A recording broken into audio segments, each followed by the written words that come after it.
Buenas tardes a los que nos escuchan y ven en Panamá. Buenas noches a los que asisten desde España.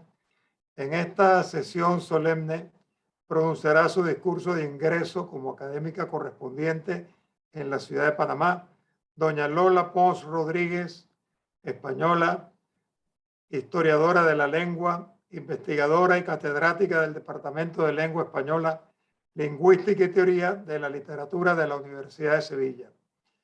Quiero dar la bienvenida a los miembros del Pleno de la Academia Panameña de la Lengua, numerarios, correspondientes y honorarios que nos acompañan. También extiendo esta bienvenida a las autoridades académicas, catedráticos, profesores y estudiantes de la Universidad de Sevilla, la Universidad de Panamá y el Ministerio de Educación de Panamá, y a todos los invitados especiales de España y Panamá. Hay un motivo adicional de alegría y es el hecho de que Lola Pons sea andaluza. Aunque nació en Barcelona, es andaluza porque uno es de donde adquiere el acento. Y recordarle a todos que en Panamá, así como vinieron extremeños, vinieron también muchos andaluces, posiblemente porque se enteraron del clima cálido que existe en este país. A doña Lola Pons Rodríguez, en nombre del Pleno de nuestra academia, que me honra dirigir, le expreso una cálida bienvenida como académica correspondiente española, incorporándose a la lista de distinguidos miembros extranjeros y que busca estrechar los vínculos de diferente índole que mantienen vigente el espíritu panhispánico que guía la labor de las academias y de los académicos en pos de la cultura y de la lengua como un signo inequívoco de ella y de cuyo esfuerzo y desvelo es usted un magnífico ejemplo. Cedo la palabra a doña Lola Pons Rodríguez con el discurso de incorporación Historia de las Historias en los diccionarios, que será contestado por don Rodolfo de Gracia Reinaldo, académico numerario y secretario de nuestra corporación. Adelante, doctora Pons Rodríguez, y que siga deleitándonos con su producción literaria, especialmente con las historias de esa lengua común que nos une a más de 500 millones de habitantes. Adelante. Muchísimas gracias. Buenas tardes, excelentísimo señor director de la Academia Panameña de la Lengua, estimados académicos de número, académicos correspondientes, público conectado al acto, señoras y señores. Muchísimas gracias de nuevo. Hay en Sevilla una calle Panamá, está en un luminoso barrio que se llama Heliópolis, la ciudad del sol, Heliópolis. Allí hay un conjunto muy apreciable de calles llamadas con nombres de repúblicas americanas y también de calles que tienen nombres de ríos españoles, de hidrónimos. Yo sé que es una locura, pero en nuestro plano de Sevilla, Panamá está a la misma distancia de Nicaragua que de Bolivia, porque esas son sus calles paralelas. Y está también muy cerca la Panamá de Sevilla de Canarias o Baleares, islas próximas a mí, pero en realidad muy lejanas a Panamá. Y en Sevilla, Panamá tiene como ríos que se cruzan con ella al Tajo o el Ebro. Yo aprovecho esas confluencias, esos cruces, esa cercanía de Panamá en Sevilla para comenzar a hablarles desde aquí, desde mi historia, de las historias de los géneros historiográficos en nuestros diccionarios. La sociedad común relaciona las academias de la lengua con los diccionarios y a veces los relaciona de una forma muy dañina. Se suele pensar que solo la inclusión en un diccionario da carta de naturaleza a una palabra. Si la palabra no está, una parte de la sociedad piensa que no existe, aunque se entienda. Hay gente que piensa que si la palabra no está en el diccionario es una palabra inválida, aunque sea usada y comprensible.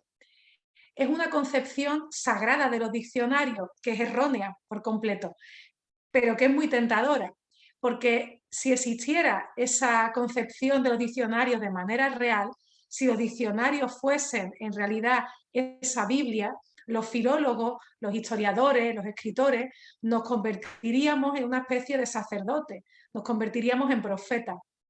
No lo somos, pero sí somos gentes del libro, somos gente de los libros. Y en esos libros yo les propongo hoy que buceemos, que rebusquemos para hacer una historia parcial de las palabras de la historia dentro de los diccionarios. Me fijaré en los títulos, en los usos dentro de los textos y en la definición que de algunos términos como autobiografía, biografía o documento se daba en los diccionarios. Los diccionarios brindan siempre dos clases de información muy pertinentes.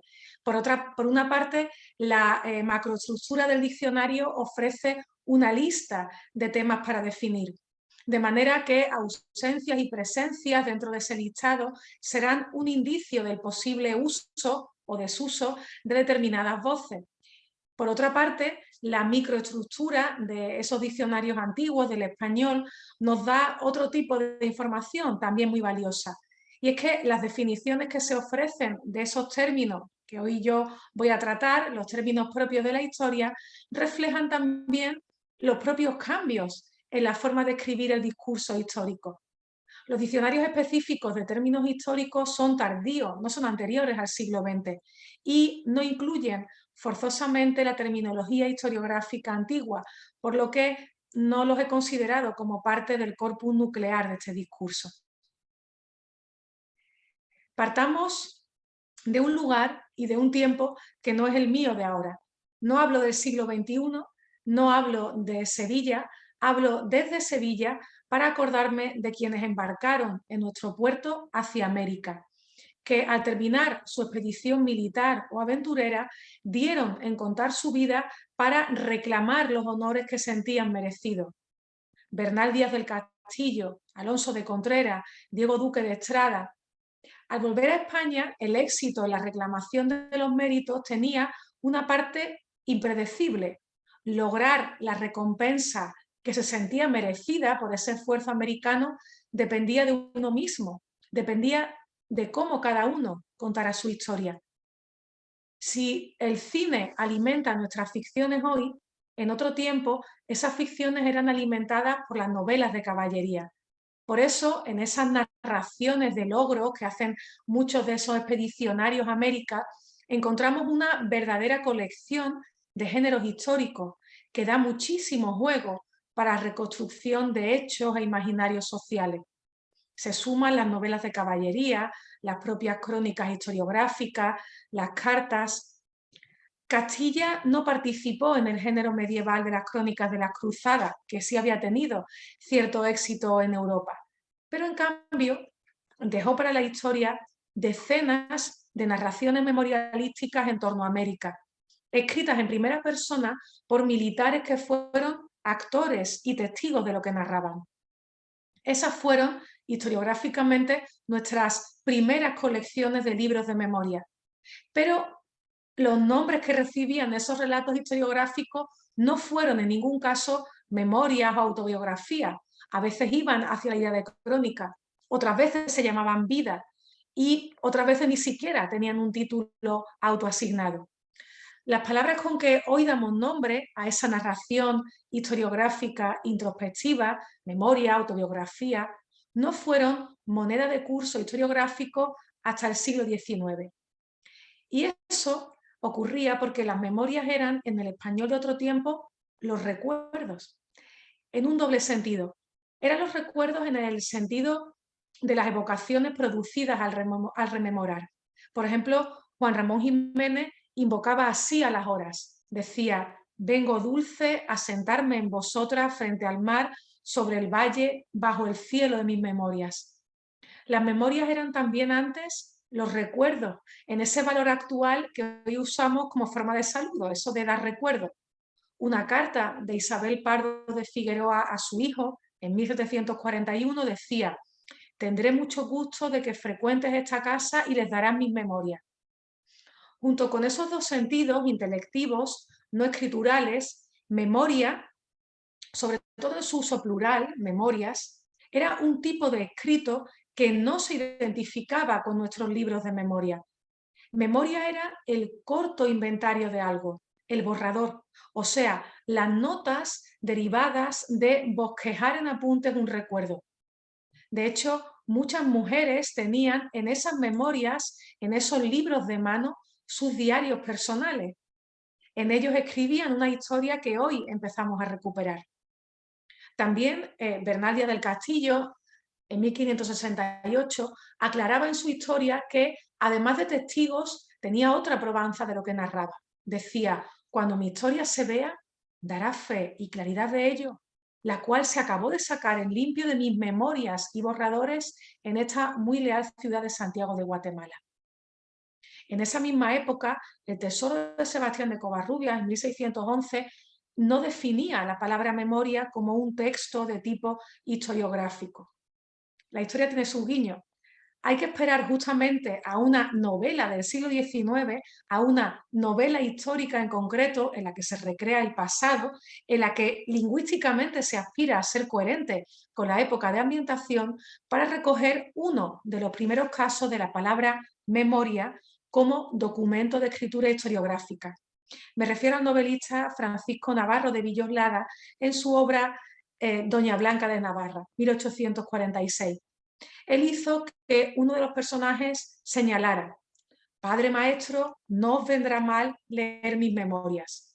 Este es un ejemplo interesante de esos anacronismos, de eso que se ha dado en llamar la fictohistoria. El género de autobiografía hereda esa tradición de las memorias. Es un término que sin duda calca los empleos con los que se habían extendido las palabras hermanas que autobiografía tenía en la lengua francesa o en el inglés. Autobiography circula ya en inglés a principios del siglo XIX, pero en español esa palabra autobiografía no se extiende hasta la segunda década del siglo XIX. Primero se propaga en América, muy prontamente, antes que en España circula esa palabra autobiografía. Así, el cubano José María Heredia, al hablar precisamente de Rousseau, dice que esas confesiones del escritor francés son la autobiografía de un alma ardiente y voluntariosa. Por su parte, en España, el cordobés Juan Valera escribe en una de sus cartas acerca de cierta pieza teatral estrenada en Francia y dice de ella que es una comedia autobiográfica. Por su parte, Leopoldo Cueto, en 1869, en una obra de crítica literaria, señala que se advierten intolerancia y desabrimiento en la autobiografía del autor. Como se ve, en el siglo XIX, la palabra autobiografía tenía ya difusión en textos que podríamos llamar metaliterarios. En el siglo XX bastaron unas décadas para observar ya la generalización de esa palabra más allá de los tratados de crítica literaria. Amado Nervo, 1914, Serenidad, versificaba así: versos autobiográficos, ahí están mis canciones, allí están mis poemas. Yo, como las naciones venturosas y a ejemplo de la mujer honrada, no tengo historia, nunca me ha sucedido nada. Cuando leemos en la prensa del siglo XX que alguien da de sí mismo noticias autobiográficas, está volviendo a hacer lo que Lazarillo de Tormes decía que era dar entera noticia de mi persona. Cuando en el siglo XX la prensa empieza a recoger la palabra autobiografía, tenemos un indicio clave de que esa voz se está naturalizando. La presencia en los diccionarios de la palabra autobiografía se produce por vez primera en el riquísimo diccionario de Ramón Domínguez, 1846 a 47. Él definía esa palabra autobiografía como la relación que hace un personaje histórico de sus pensamientos y de los sucesos que han agitado su existencia, aunque añade, es más usado, todavía en el siglo XIX, es más usado memorias. Después hay en los diccionarios un afán por delimitar internamente el referente, la equivalencia de esa vieja palabra memoria y de la nueva palabra introducida, autobiografía. Eso se advierte en una definición enciclopédica, seguramente hoy nos parecería una definición impropia de un diccionario, pero es tan poética que no me resisto a leerla. La aporta al diccionario de Gaspar y Roche, en 1853, para la palabra autobiografía. Decía este diccionario: una autobiografía es una relación que hace un personaje histórico de sus pensamientos y de los sucesos que han agitado su existencia. Entre la autobiografía y las memorias hay la diferencia de que aquella viene a ser una confesión íntima y estas no pasan de una narración en que no hay para qué dar cuenta de los sentimientos del alma. Autobiografía no aparecerá en el diccionario de la Real Academia hasta la tardía fecha de 1884, con una definición muy escueta, menos poética que las anteriores: vida de una persona escrita por ella misma. Esa definición se ha mantenido con exactitud en las 16 ediciones siguientes del Diccionario de la Lengua Española de la Real Academia. Y de ahí ha pasado a otros diccionarios donde a veces se ha acogido con algunos cambios o sin ellos. Por su parte, la hermana mayor de la autobiografía, la biografía, tiene curso como palabra en español a partir del siglo XVIII, también muy tardíamente. Cándido María Triguero dice en su discurso sobre el estudio metódico de la historia literaria, de 1790, que la historia, y cito, puede ser universal o particular, geográfica o topográfica, bibliográfica o biográfica, especial o especialísima.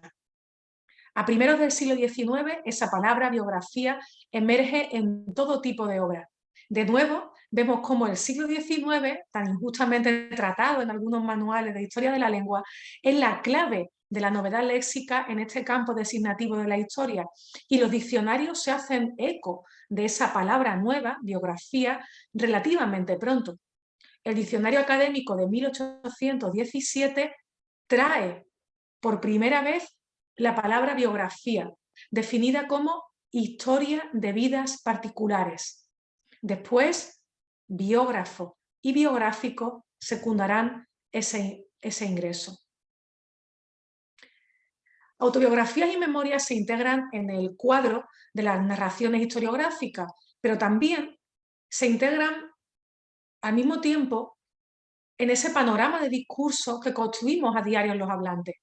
Ese par de palabras, autobiografía, memoria, apunta a la modalidad más básica de narración que tenemos: hablar de nuestra propia historia, esa historia común de cualquiera de nosotros, que seguramente es bien distinta de esa historia de guerras, de pactos, de torneos y de batallas de la Edad Media.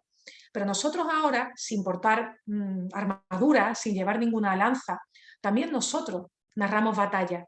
Esas historias, esas batallas que tanto cansan, son a veces despreciadas por nuestros interlocutores, que las llaman batallitas o incluso batallas. Quiero señalarles que ese uso de la palabra batalla o batallita como desprecio a la narración autobiográfica que hace alguien circula desde el siglo XIX. Hay un poema de José Zorrilla que rezaba: despierta, blanca hermosa, y al bosque ameno baja, y baja sin recelo, que quien aquí te aguarda no ha de cansarte, hermosura, contándote batallas. Esta acepción de batallas en plural o en diminutivo preferentemente, batallitas, está hoy también en el Diccionario de la Lengua Española, pero aún no lo estaba en la edición de 1992. Esta expresión de las batallitas nos muestra que, aunque a ambos lados de la conversación los interlocutores somos criaturas narrativas, la narración a veces puede ser también cargante para quien nos escucha. Espero que este no sea el caso. ¿Podemos historiar sin que nuestro yo se haga presente? Las memorias y las autobiografías se construyen de manera formal o espiritual en torno a esa reclamación del yo. Pero si hacemos ahora la historia de un lugar, de un hecho, de una estructura sintáctica o de una palabra, podemos salirnos de la narración y contemplar desnudamente los hechos. Desde un punto de vista formal, los científicos intentamos, al investigar, al escribir, incluso diluir ese yo. y a veces lo disfrazamos con ese nosotros, con ese uso majestático. Pero desde un punto de vista menos literal y más de perspectiva, ¿podemos narrar y explicar la historia sin que aparezca inevitablemente nuestro punto de vista? ¿Es posible, me pregunto, documentar con ese escalpelo de analista y sin que interfiera la paradoja del observador? La clave puede estar, según creo, en la palabra documento. En Francia, la Escuela de los Anales, Marc Bloch, Lucien Favre, su discípulo Fernand Braudel, propuso desde la propia universidad francesa en el siglo XX desplazar a las crónicas como fuente de conocimiento sobre el pasado y poner el énfasis en los documentos y en otras pruebas que no eran voluntariamente historiográficas. La vestimenta, la música, los instrumentales. Veían ahí medios fidedignos de reconstrucción histórica. Esto supone la atención a la organización social y a los colectivos por encima de los acontecimientos. Y supone también una dilatación de la idea de documento histórico y una mirada hacia los objetos no literarios. También la propia palabra documento, y de eso me gustaría hablarles ahora, había pasado en nuestra historia léxica por una ampliación similar. Originalmente la palabra documento tenía un sentido pedagógico, así lo revelan los diccionarios. Se define como enseignement en el diccionario bilingüe de Palais en 1604, español-francés, y era en el diccionario de autoridades, ese documento, la doctrina o enseñanza con que se procura instruir a alguno en cualquier materia y principalmente, decía el diccionario, se toma por el aviso o consejo que se le da para que no incurra en algún yerro o defecto. Documento era, por tanto, una enseñanza, era un sentido heredado desde el latín docer. Así lo manifiestan también nuestros textos antiguos del español. Desde el español clásico tenemos ejemplos de la palabra documento como instrucción, enseñanza. Y justamente la menos educativa de nuestra tradición literaria nos da muchos ejemplos. Me refiero a la novela picaresca. Así dice Mateo Luján en la segunda parte del Guzmán de Alfarache, 1602, que se sacan muchos documentos que se imprimen en el alma con grande fuerza y afecto. También escribe en otra novela picaresca, El Gitano Onofre, escribe Gregorio González sobre esa universidad de la vida y dice: el uso cotidiano excede los documentos. Hay una enseñanza fuera de los documentos. Desde fines del siglo XVIII, el documento era la prueba aducida para reclamar en cuestiones de naturaleza legal. Por eso, en el diccionario de Terreros, documento se definía como el título y prueba de hecho que se alega, particularmente si es de pertenencias o de cosas antiguas. Ese diccionario de Terreros es el primero que define por primera vez la palabra documentar, probar con documentos. Y esa es la razón de que en 1791 el diccionario de la Real Academia Española ya incluyera como segunda acepción de la palabra documento, y cito, la escritura o instrumento con que se prueba o confirma alguna cosa. El siglo XX muestra un giro técnico al comenzar a considerarse el documento en sí mismo un escrito de sentido historiográfico, el que hoy sigue manteniendo. Así, César Vallejo, en uno de sus poemas, nos apela a todos nosotros como humanos que somos para decirnos: hijo mortal, amigo y contendor, inmenso documento de Darwin. En el primer tercio del siglo XX, en el diccionario de la Academia, hay ya para documento un sentido propiamente historiográfico. Se incluye la acepción de diploma, carta, relación u otro escrito que ilustra acerca de algún hecho. Pero los documentos, ya lo sabemos, tampoco nos cuentan la historia del todo. No se nos revela completamente un hecho ni su panorama de fondo a través de un documento. Igual que ocurre en las historias que contamos y que nos contamos hoy, hay perspectivas azarosas, hay huecos, hay aparentes literariedades que son completamente anecdóticas, cuando no inventadas, en muchos de esos documentos antiguos. Los historiadores, los filólogos, saben detectarlas, saben interpretarlas, intentan hilarlas con otros hechos.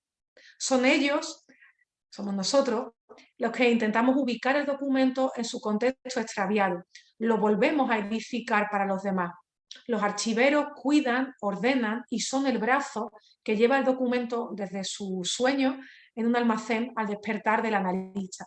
Todo documento sabemos que puede ser también un monumento de narración histórica.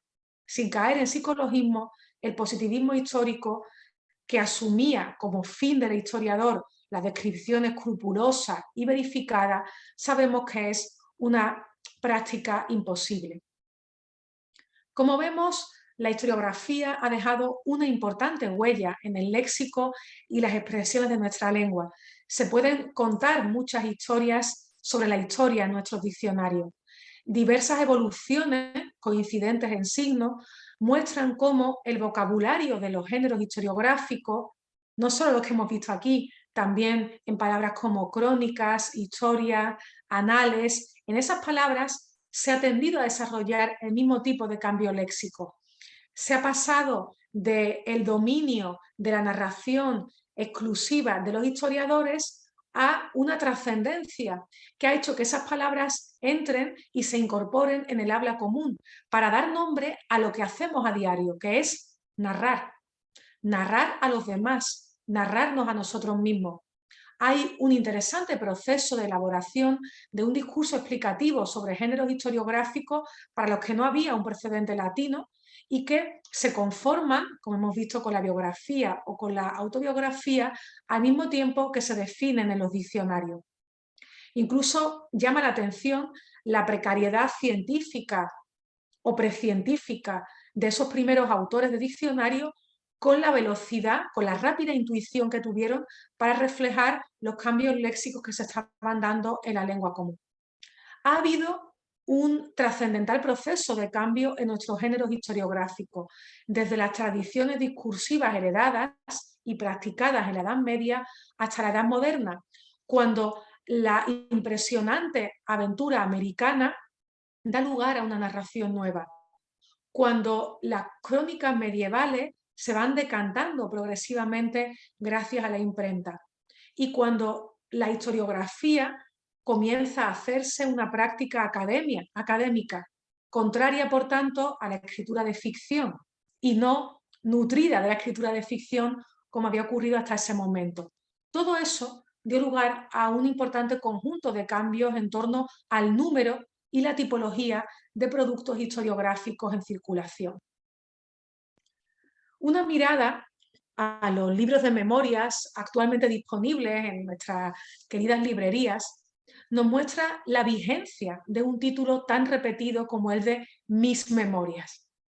Podríamos actualmente adquirir libros como el de Mis Memorias y 3 expediciones al interior del Sáhara, del cubano Francisco Benz Argandoña, que en las primeras décadas del siglo XX fue nuestro Lawrence de Arabia, en esa África occidental española.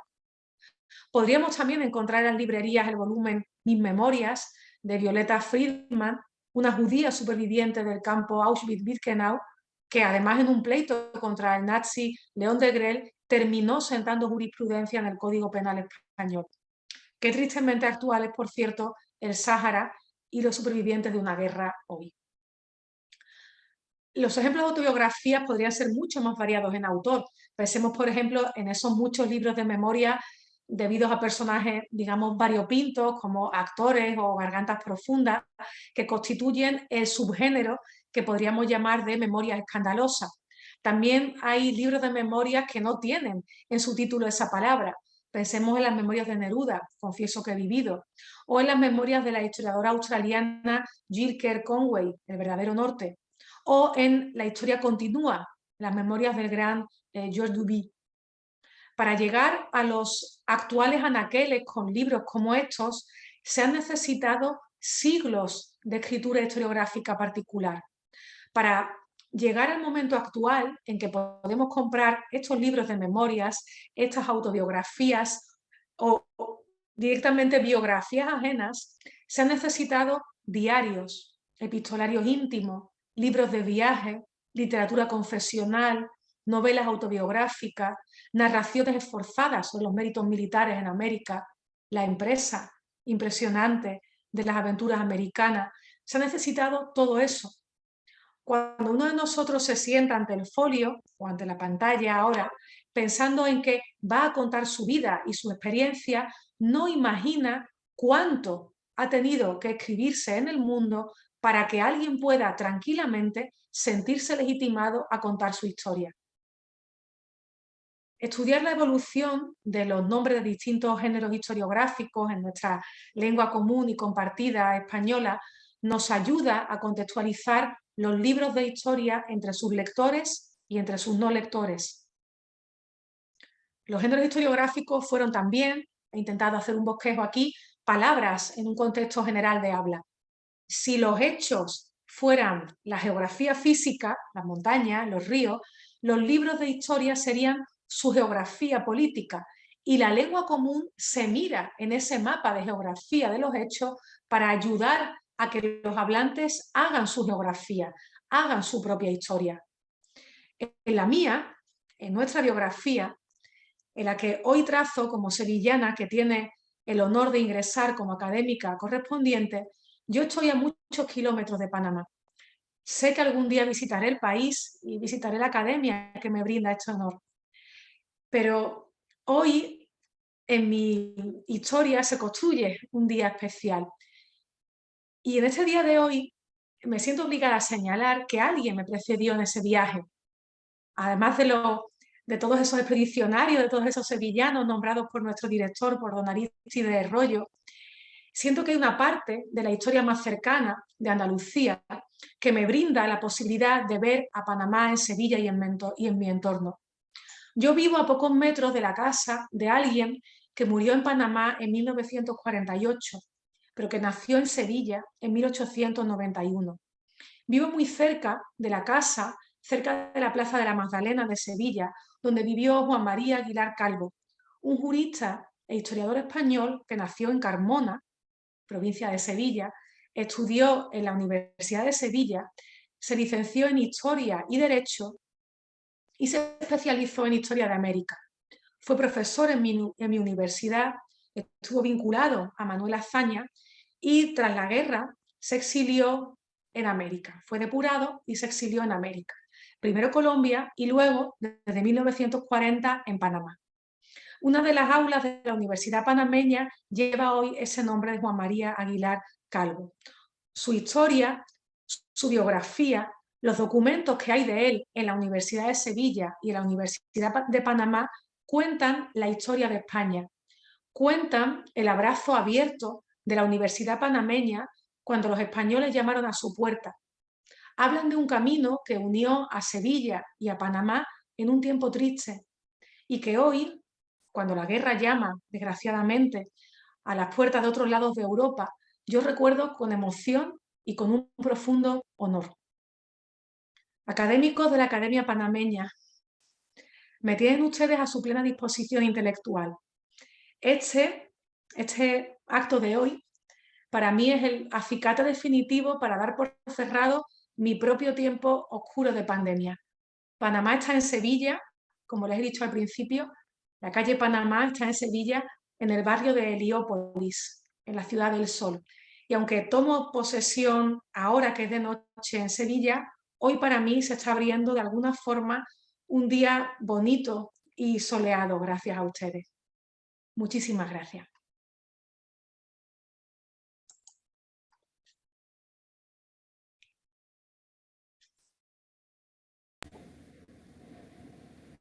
Muchísimas gracias a doña Lola Pons Rodríguez por su exposición con la que nos ha ilustrado esta tarde Noche Sevillana. Muy buenas tardes, doctor Aristides Rollo Sánchez, director de la Academia Panameña de la Lengua, doña Lola Pons Rodríguez, nuestra recipiendaria académica correspondiente en España, autoridades de la Universidad de Sevilla, señores académicos de la Academia Panameña de la Lengua, respetados profesores y público en general, invitados y amigos de esta casa que nos honran con su presencia en este acto de recibimiento de la académica española doña Lola Pons Rodríguez. Agradezco también al director de nuestra academia el honor que me concede de ofrecer unas palabras de recibimiento a esta casa académica de las palabras, de los diccionarios, de las letras, de la literatura, a una estudiosa de nuestra lengua, estudiosa sobre todo de la historia de la lengua española, de la filología en la que se inserta nuestra lengua y por supuesto también de la literatura, de la dialectología, entre otras disciplinas. La Academia Panameña de la Lengua, miembro de la Asociación de Academias de la Lengua Española y próxima a cumplir el centenario de su fundación en 2026, se proyecta no solo en la comunidad de hablantes en la que se encuentra inserta, sino que potencia su participación en proyectos de investigación lingüística, en jornadas de formación gramatical a los docentes de español del país, tanto del nivel educativo medio como universitario, y en el fomento de la literatura panameña y universal a través de conferencias por parte de especialistas, la proyección del cine literario y la publicación de textos literarios emblemáticos, además de la difusión del uso de la lengua, sobre todo el caso de la variante panameña, en diarios de la localidad desde antaño hasta el momento. La lengua y la literatura como manifestaciones del quehacer humano y como expresión del modo de ser y de existir de un pueblo, interesan particularmente a los espíritus inquietos, indagadores, que encuentran en su estudio, en su análisis, en su investigación y en su teorización una importante cantera de posibilidades. Nuestra institución se honra en incorporar, en calidad de académica correspondiente, en el extranjero, a la investigadora española doña Lola Pons Rodríguez, distinguida dialectóloga e historiadora de la lengua, como reconocimiento de sus valiosos aportes para el estudio, análisis, investigación y mayor comprensión de los fenómenos lingüísticos, es decir, la realidad de la lengua, los factores que coadyuvan a su actual constitución, así como su pasado reciente y lejano, además de los hitos que han marcado su evolución a través de los siglos. Otras instituciones académicas, como la Universidad de Sevilla, donde dicta cátedra desde 2019, además de las universidades de Tubinga y Oxford, han tenido el alto mérito de contar entre sus integrantes a esta distinguida filóloga e investigadora, honor que hoy corresponde a la Academia Panameña de la Lengua desde su escogencia como miembro correspondiente extranjera. Disculpan, debo decir en el extranjero, porque en nuestro país y en nuestra academia principalmente nadie es extranjero, sino que, como bien ha dicho doña Lola, ella vive en el extranjero en relación con nuestro país, en su amada España, y nosotros pues la acogemos como una académica correspondiente más y honoraria en este acto de recibimiento. Debo decir pues que nuestra institución la acogió como académica correspondiente el pasado 23 de junio de 2021. Nuestra nómina de académicos correspondientes, conformada por nacionales y ciudadanos que viven en el extranjero, está constituida a su vez por escritores, críticos literarios y lingüistas, entre otros, como Mario Vargas Llosa, Roberto Fernández Retamar, Sergio Ramírez, Humberto López Morales, Rogelio Rodríguez Coronel, María Antonia Martín Sorraquino, Ignacio Bosque, José María Merino, José Manuel Blecua, exdirector de la Real Academia Española, y hoy se adjunta a esta nómina y la engalana nuestra recipiendaria, doña Lola Pons Rodríguez. La conferencia que nos ha dictado, mediante la cual nos ha recordado la historia o las historias de la historia en los diccionarios, no es solamente una lección de carácter lexicográfico en el sentido más técnico de la palabra, sino por supuesto una rememoración, una memoria, una autobiografía de lo que realmente también es la propia lengua. Allí está contenida, allí se encuentran todos sus anales, toda su evolución y por supuesto nuestra propia historia, nuestra propia memoria como hablantes de una lengua y como usuarios de ella en una comunidad que se configura a través de las palabras.